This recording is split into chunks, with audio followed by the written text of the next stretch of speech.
Hey guys, welcome back to the channel, and today we're gonna be reacting to Unpopular K-pop opinions because Lisa bought her VMA. Kiss and tell, because I ain't thirsty. And I'm not broke. And I'm not tired. I'm international. I'm not local. 1. After Lisa snatched that VMA, the internet didn't even get a chance to blink before the outrage started. People were yelling bribery, payola, rigged vote, the usual laundry list we pull out when a win doesn't go how we wanted. And honestly, the criticism wasn't baseless. Lisa didn't fit that category. Everyone saw it. Every other nominee had actual K-pop comebacks. Yet Lisa is the one that walked away with the trophy. Of course people questioned it. Then came the cherry on top. Lisa posted her little... I think it shouldn't even be what just the topic of whether she even fit in that category. It's just the numbers that song did. Does it warrant for her to win this award too as well in comparison to the other submissions in that category?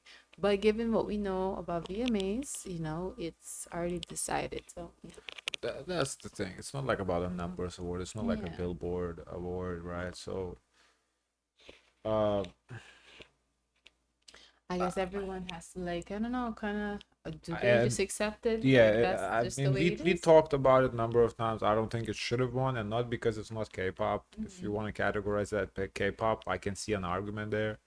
I just don't think it should have won. I don't really feel it was the best song out of the nominations.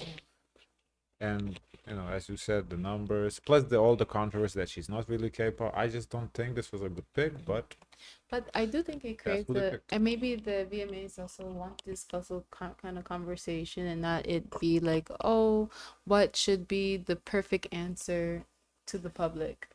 I think what's interesting for me is that oftentimes people like brush off VMAs as attendance awards. Like I think last year when Lisa won K-pop award for Rockstar, she did. I don't I don't remember exactly who was nominated, so I can't say if she guys go watch our videos from last year what I thought. I don't remember now.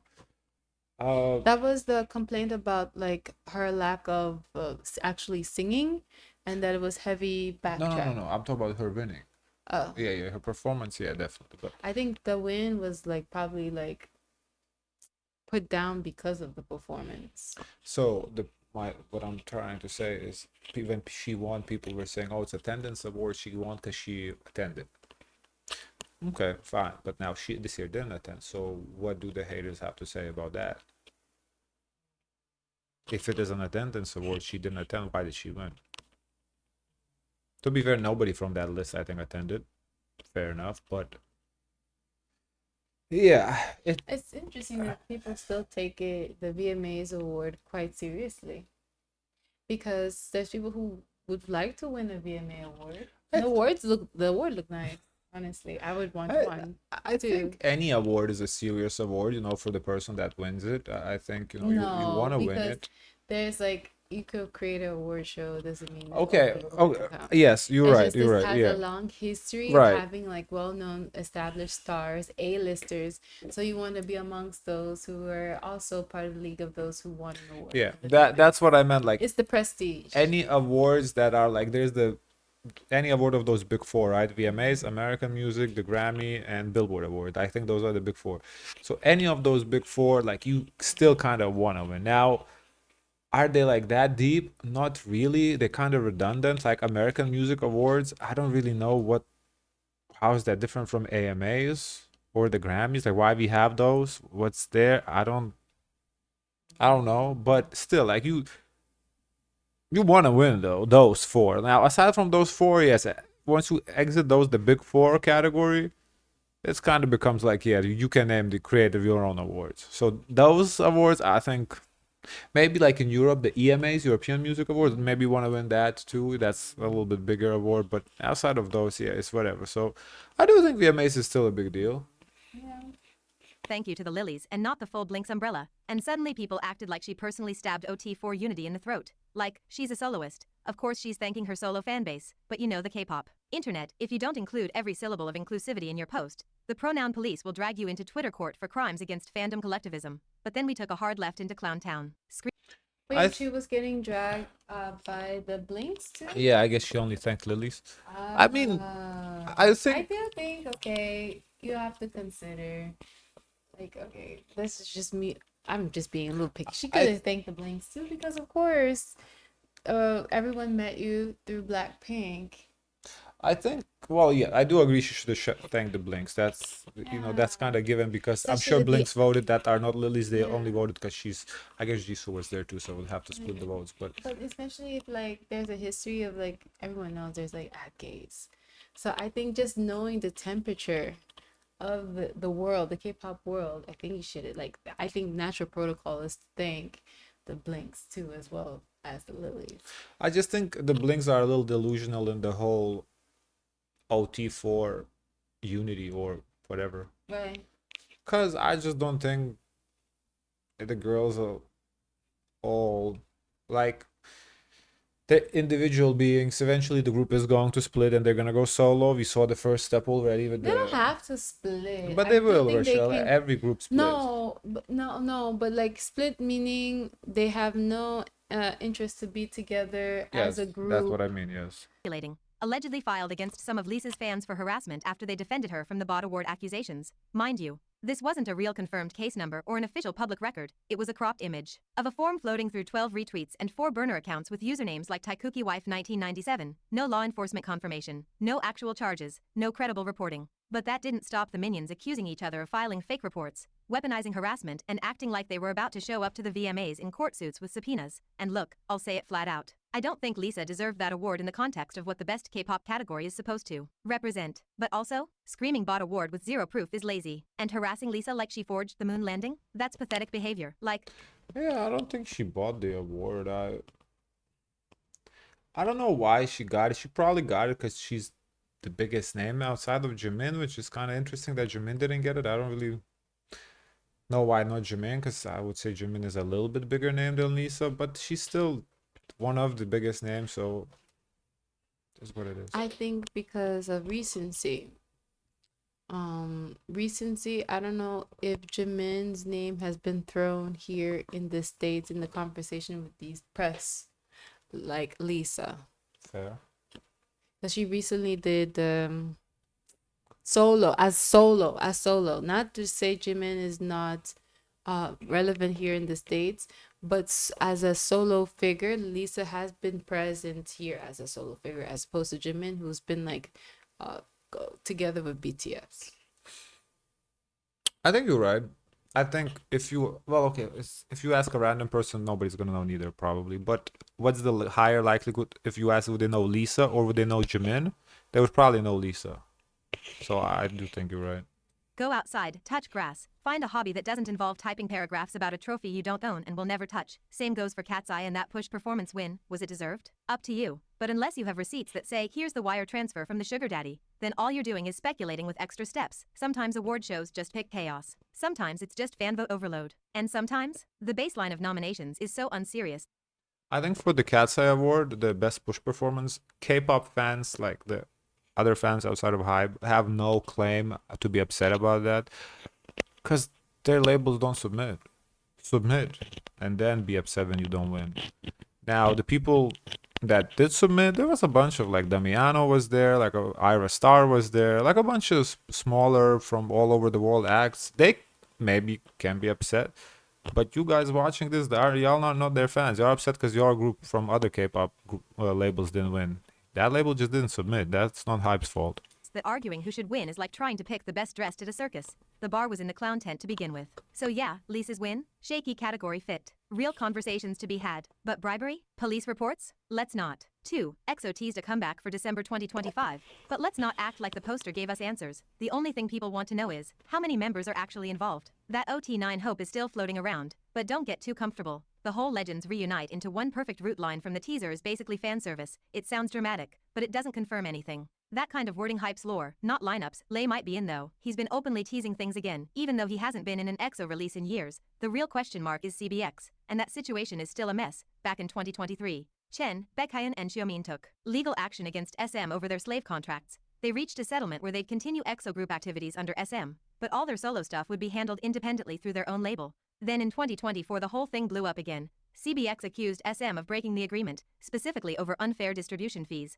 SM fired back saying CBX wasn't paying the 10% cut on their solo revenue like they'd agreed to. That turned into another legal fight. SM sued, CBX countersued. They also escalated it to government regulators. It got ugly. Since mid-2024, Things have been quiet publicly because both sides agreed to stop fighting it out through statements and articles. That's why you haven't seen updates. The lawyers are handling it now. So will CBX be part of this comeback? On paper, yes, that 2023 settlement technically still allows them to promote with EXO, but in practice, 2025 has been tense as heck. There have been signs of SM freezing them out, and rumors of blacklisting have been floating around. The legal case hasn't been closed publicly either. If they show up in this comeback, it means both sides put the legal battle on hold long enough to make something happen for business reasons. Not because everything's fine. If they don't, it's because the fight is still happening, no matter how quiet it looks from the outside. I mean, one of the fastest ways to land on SM's blacklist is I leaving think the it was company. maybe best for them to not participate because it's already quite messy. And I don't think while you're in the mess should continue doing business. I think they should cease activities. They do not take it lightly. Doesn't matter if you left politely, quietly, or after giving them 15 years of your life. Once you're out, you're a threat. This is exactly why so many idols under SM, even the big names like Tion or Joy, keep voicing their frustrations but still end up re-signing. They know the deal. SM might be messy, but they're powerful, and leaving often means getting blacklisted, blocked from promotions, or forced into legal drama. SM has a long, well-documented history of doing whatever it takes to keep their groups locked in. They were one of the last major companies clinging to slave contracts, and when those got exposed, they just found workarounds. They want to keep the group name, the discography, and the profit stream, even if they barely promote the group anymore. For Lee Seraphim performed on America's Got Talent and the crowd basically combusted. I wish they had muted them a bit. I wanted to hear the girls, not front row stands trying to. I think if you're not using I like the you're crowd. missing out. My name The crowd reaction. I think that added to the performance to me. It kind of showed that how popular they are. I think that was pretty cool. I like that they didn't mute it instead of, because if I wanted to listen to them sing, we can just pull up the any other performance. I think, it's because there's a difference to how film is done in where America's Got Talent is film as opposed to in South Korea, where it's focused, controlled audience participation, like the fan chants, and that's it. After that, you hear primarily the stars singing, as opposed to here, we have like a balance between the two, depending on the preference of the production company, where they either show the audience members or their reactions to the performance, as opposed to focusing on the stars singing. We still do see the stars sing too as well, but there's a balancing act between focusing on the audience and the stars. Their own vocal cords, and apparently, that wasn't even the loud version. People who were there said the screams in person were even worse, to the point where you could barely hear the group at all. Now performance-wise, the girls did great. They always know how to serve face, hair, I believe and choreo. that, But the entire thing being because lip-synced? Simon Cowell, he made a comment saying, or maybe, I don't know, they said Simon Cowell gave a standing ovation to the group because he really likes when the crowd really responds well to the talent singing. So I believe that the crowd was crazy for the Seraphim.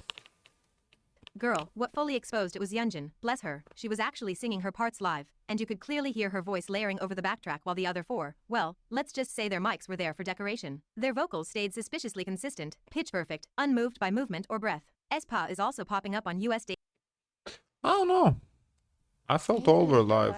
They all felt live. Again, I'm not like an expert, but I didn't go compare the tracks with the original, the pitches, whatever. I don't care enough to do that, but to my ears, they felt live. daytime TV. Good Morning America on September 12th. And it only took what? 3 years, global tours, and a bag of SM missteps for this to happen? Apparently, this is all part of SM's new deal with Capitol Records, which is cute or whatever, but also, why now? Like, why not do this when Supernova had TikTok on a leash, Armageddon was charting, and Whiplash was eating stages raw? That was their global moment. That was when people actually cared. Now we're showing up in America after the party has already ran out of tequila. But I guess expecting SM to understand timing is like expecting JYP to stop treating veterans like rookies. At this point, SM fumbling the US market is a tradition. SM drops the ball, chases the ball, picks up the wrong ball, then starts a tour and calls it strategic planning. Honestly, the entire Rich Man rollout is giving Blackpink energy. 1 week of promo in Korea, if you can even call it that, a lil sprinkle of US exposure, and then boom, back on the road like nomads with light sticks. It's giving catch us if you can, and not in a good way. Dirty work. A literal single got more structured, focused promo than this entire project. What's the plan here exactly? Anyway, I'm curious what this Capitol Records deal means for aespa. Are we finally getting that rumored full English album? Or was that just fanfiction? We'll see. 6. Everglow officially signed with a new company as a 4-member group. The Oh wow! Congratulations. Interesting for aespa. Yeah, SM does not really good at promoting in the States. That's kind of a fact. Um, I think this new song Richmond, I think it's a good song to promote here in the States though. Uh, the I don't know if the Supernova Armageddon were a little bit more too much K-pop to be here in the States. I feel like Richmond is a little more Western than those two. Those two were great songs, but they were very like to me they were kind of like on that Stray Kids vibe, a lot of noise. So I don't know how they would have done here, but I think this Richmond has a chance to do well here, so we'll see.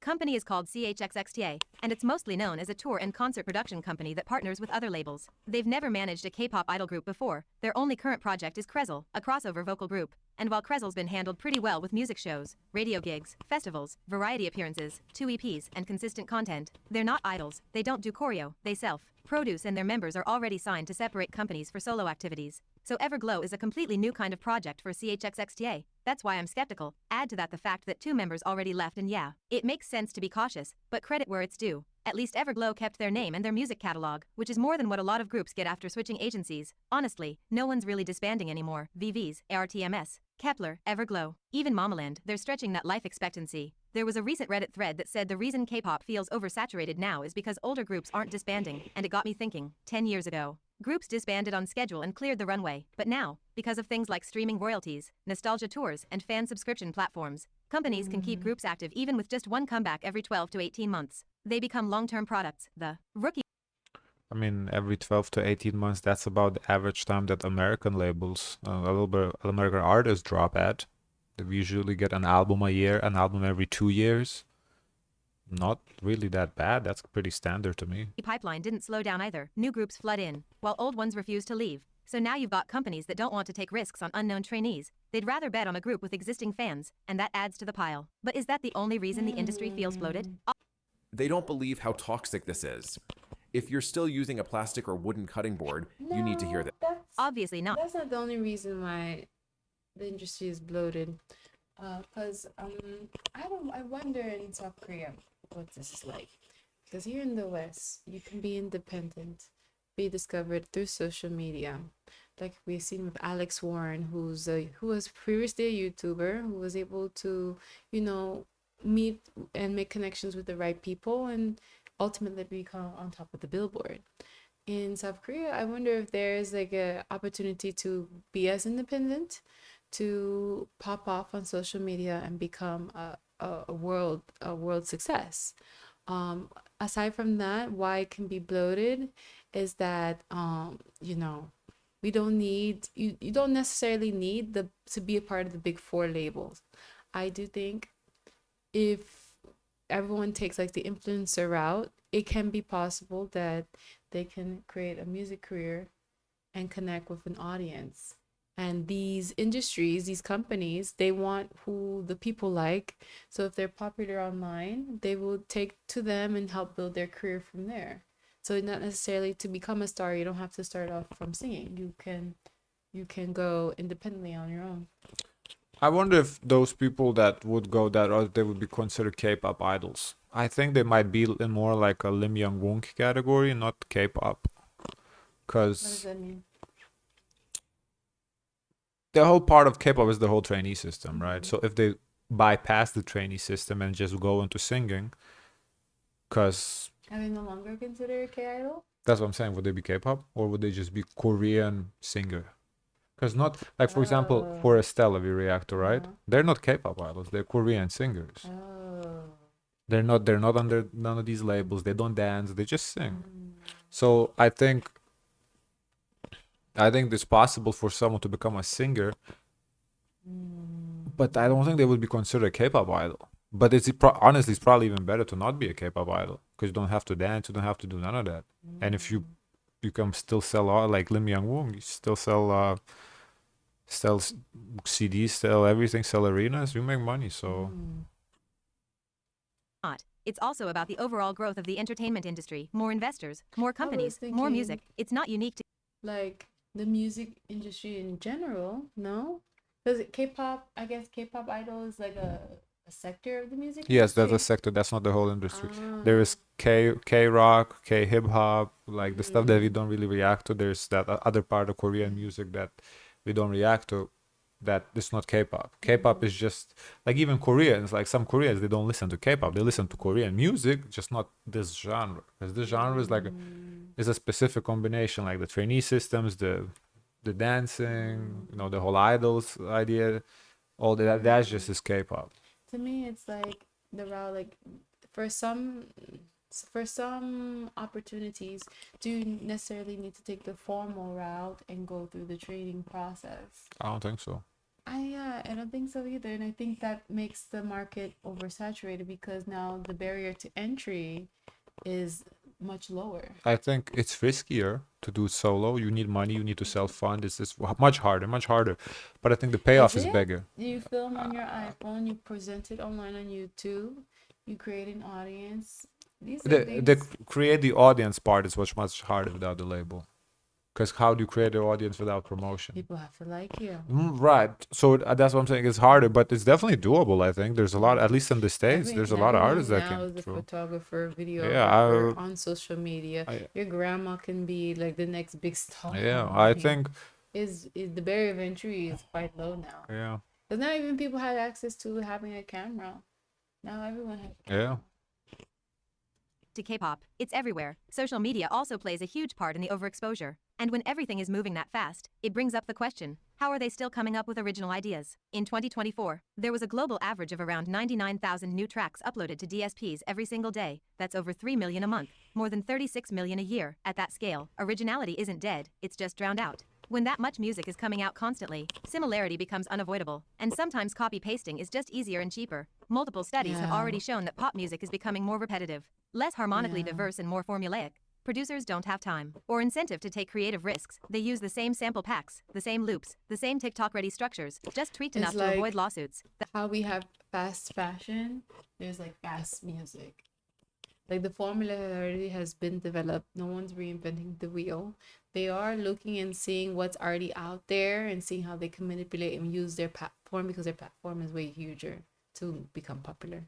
More That's why popular. so many songs sound alike. Same writers, same templates, different Yeah, group we name. noticed That's that. also why plagiarism debates feel louder now, because the Yeah. baseline similarity is so high. It's not always theft. Sometimes it's just the result of everyone being forced to use the same playbook to survive. It's not that original music isn't possible anymore. It is, it's just not rewarded. And in a system that values speed and volume over creativity, new ideas get pushed to the bottom every time. If you want something different, the entire structure has to slow down. But that's not happening. 9. Momoland came back with Rodeo. And I have There's this theory that our thoughts are part of this one central system, and sometimes the central system opens up and release those thoughts, and then whoever is available to receive those thoughts have responsibility to now act on it. Like for example, you can have a flash of genius come to you, but it's not only coming to you, it can be sent to someone else. But then if you don't act on it and someone else do, you'll look and be like, oh my God, they copied my thought, or this was what's in my head. I feel like that can happen in scenarios where it can be just a coincidence too as well. Where there's the idea just is out I there. mean, interesting concept, kind of similar, kind of like the idea of deja vu, I guess. Also, like there's a sounds interesting concept. Uh, is it true? We never know, I guess. But is it possible? Yeah, everything is possible, I guess. Because sometimes you can feel like I could have wrote this or I had this in my mind. But at the same time, this idea was just out there waiting for someone to act on this idea. Yeah, like even like sometimes we like think the same, like can read each other's mind, like that's also like how do you know what I was thinking? Like it I can't some stuff you can't explain. So anyway, Momoland's comeback we're gonna skip because we didn't react. So Okay. Well, good for Momoland because I've been noticed when we do the charts, they always, have a they little have entry that's that's just one hanging song I there. think Boom Boom Boom. I think that's their song. Yeah, which is always impressive. Guys, of course, let us know your thoughts. Forget to like, comment, and subscribe. Join the Discord, and always share as much kindness as possible.